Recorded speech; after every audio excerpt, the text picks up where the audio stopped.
dengan Muhammad Kodari Ismail Hassani membincangkan terkait dengan menteri-menteri baru Presiden Joko Widodo dalam Kabinet Indonesia Maju. Mas Ismail, tadi kita membahas soal Gus Yakut yang menjadi Menteri Agama baru di Kabinet Indonesia Maju ini. Menurut Anda, apakah dengan rekam jejak dan juga latar belakang Gus Yakut sebagai Ketua Umum GP Ansor bisa menjawab tantangan intoleransi di Indonesia? Mas Ismail, kan pernyataan Kementerian Agama adalah kementerian untuk semua agama juga pernah disampaikan oleh Jenderal Fahrul Razi ketika dilantik oleh Presiden pertama kali. Kemudian hari ini juga Gus Yakut menyatakan hal yang sama. Menurut Anda apa perbedaan dari dua sosok ini ketika nanti akan menjalankan apa yang disampaikan sebagai kementerian untuk semua agama? Ya, kenapa statement ini selalu muncul? Sebenarnya kan karena bertolak dari kritik Kementerian Agama yang terlampau over ya melayani kelompok agama tertentu di satu sisi. Di sisi yang lain membiarkan kelompok-kelompok agama lain, itu saya kenal namanya minuman kawis segala macam di Rembang itu.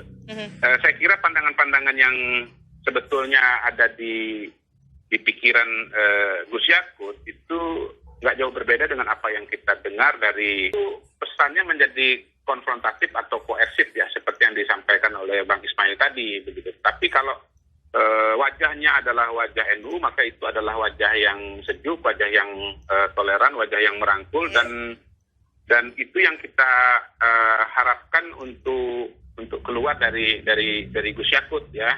Jadi bansernya seragamnya ditaruh dulu di belakang, tarungnya yang ditaruh di depan lah, kira-kira begitu. Atau dengan bahasa lain mungkin ekspresi ala Gusmus itu yang kita ingin dengarkan ya, yang simpatik, yang kemudian juga bahkan dengan puisi-puisinya. Jadi antara pidato dengan puisi, barangkali puisinya agak lebih banyak dibanding pidatonya. Karena sebagai komandan Banser kan banyak kasih perintah, kasih komando, kasih pidato, tapi begitu jadi Menteri Agama, kutipan ayat dan puisinya agak lebih diperbanyak. Mungkin itu yang Mas Ismail setuju dengan Pak Kodari. Saya lihat tadi sudah senyum-senyum karena kita melihat Gus Yakut selama ini kan cukup kritis, cukup keras juga terkait berkomentar terkait masalah intoleransi itu.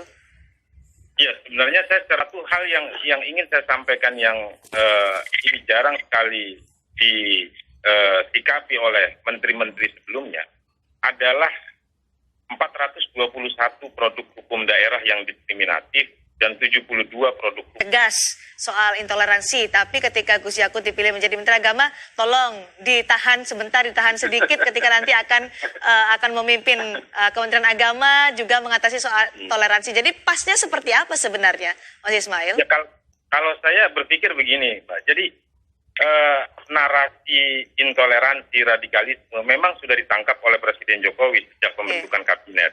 Karena itu sejumlah orang secara eksplisit ditunjuk dengan konsiderasi, dengan pertimbangan untuk mengatasi soal ini. Tetapi di tahun pertama, respon yang diberikan oleh negara justru dengan cara-cara yang tadi saya katakan anti-demokratik atau kurang demokratis. Karena itu nyaris elemen civil society misalnya tidak memberikan dukungan berarti. Moderasi beragama yang menjadi program diharapkan. Oke, Pak Kodari, prioritas apa yang harusnya mungkin dilakukan oleh Gus Yakut sebagai Menteri Agama kalau ingin terlihat ada terobosan yang dilakukan ketika mengambil peran sebagai Menteri Agama atau memimpin Kementerian Agama? Saya kira Gus akan menjadi kementerian untuk seluruh agama, tidak hanya satu agama yang disampaikan oleh Gus Yakut. Terima kasih Pak Kodari, terima kasih juga Mas Ismail Hassani telah bergabung bersama kami di Kompas.